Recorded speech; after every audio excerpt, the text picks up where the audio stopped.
नमस्कार, मी अश्विनी. अश्विनी रेसिपी मराठीमध्ये सर्वांचं खूप खूप स्वागत आहे. आणि आज अश्विनीच्या स्वयंपाकघरामध्ये मस्त नवरात्र स्पेशल म्हणजे गुलाबजाम बनवणार आहोत, तेही उपवासासाठी. तर नवीन असेल तर नक्की आपल्या चॅनलला सबस्क्राईब करून घ्या. आणि इथे मी रताळी घेतलेली आहे, छान वाफळून घेतलेली आहे. पाणी न घालता आपल्याला वाफळायची आहे. तर कशी, कुकरच्या खाली बेसला पाणी घालायचं आणि डब्यामध्ये या पद्धतीने रताळी चिरून घालायची, स्वच्छ धुवून चिरून घालायची खाली बेसला पाणी. आणि झाकण लावून आपल्याला 2-3 शिट्ट्या काढून घ्यायच्या आहे, म्हणजे छान शिजतात. बघत असाल पाण्याचं प्रमाण जास्त होत नाही त्यात. या पद्धतीने आपल्याला रताळी वाफळून घ्यायची आहे. मी वाफळून घेतलेली छान साल काढून घेते.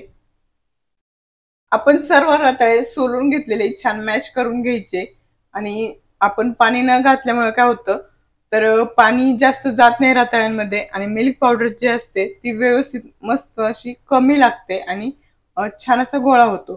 तर आपण पावशेर रताळे घेतलेले आहे. पावशेर रताळ्यासाठी आपल्याला 60 ग्रॅम मिल्क पावडर, 60 ग्रॅम मी मिल्क पावडर घेतलेली आहे. 150 ग्रॅम साखर लागणार आहे पाकासाठी आपल्याला. तर आपण फक्त आता जे रताळी ती छान मिक्स करून घेऊया, मॅश करून घेऊया. सर्व रताळी फोडून घेतलेले त्यात मिल्क पावडर घालून घेते आणि छान असा गोळा बनवून घेते. आपल्याला मिक्स करून छान असा हाताने गोळा बनवून घ्यायचा आहे. बघत असाल तर मस्त असा आपला गोळा मळून झालेला आहे. आणि हे माप अतिशय मापात आहे, म्हणजे एकदम परफेक्ट माप आहे. तर आपण थोडीशी मिल्क पावडर जास्त झाली ते चालेल, कमी घालायची नाही.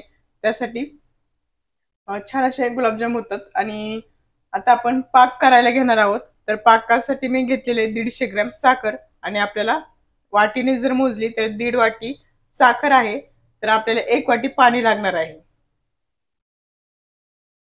इथं पाकासाठी मी 1 वाटी पाणी घालून घेतलेले टोपामध्ये आणि साखर घालून घेते.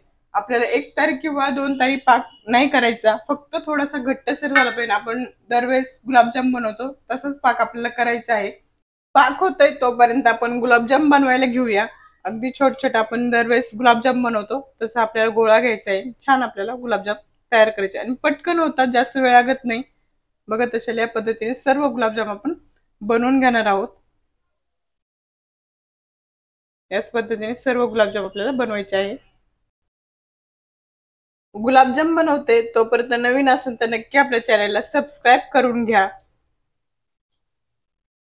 सर्व गुलाबजाम आपले तयार झालेले आहे. आता आपण तळून घेऊया. एका साईडला तेलही गरम करायला ठेवलेलं मी आणि आपला पाकही झालेला आहे. या पद्धतीने आपला पाक झालेला आहे, म्हणजे आपल्याला पाक पातळच ठेवायचा आहे, जास्त घट्ट किंवा 1 तारी 2 तारी करायचं नाहीये. आता गॅस बंद करून घेते. इकडे तेलही छान गरम झालेलं आहे. आम्ही एक गुलाबजाम सोडून बघितला होता, तर छान गरम झालेलं आहे. आता आपण थोडेसे गुलाबजाम सोडून घेणार आहोत या पद्धतीने. आणि कमी गॅसवर आपल्याला तळून घ्यायचे आहे, जास्त एकाच वेळेस सोडायचे नाही. आणि जास्त आपल्याला फास्ट गॅस नकोय आणि जास्त कमी गॅस नकोय. गुलाबजाम सोडल्यानंतर आपल्याला गॅस पूर्ण कमी करायचा आहे. छान आपल्याला एकसारख्या रंगावर तळून घ्यायचे आहे.